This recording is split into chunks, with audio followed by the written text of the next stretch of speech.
Did you know that you can lock an element on your Canva design?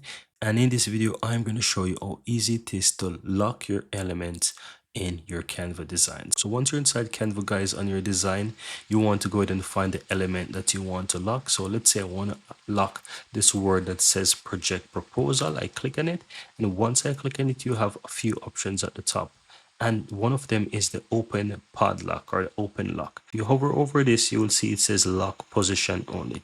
Click on the lock position, and guess what, guys, it will now be locked. You can also go ahead and click the lock icon again, and this will fully lock it. So it simply means that you cannot do anything to this. You cannot move it, you cannot edit it, whatever, right? So at any point in time you want to unlock it, just simply click on it again, click the lock again, it's going to unlock it, and now you can move it and do whatever you want.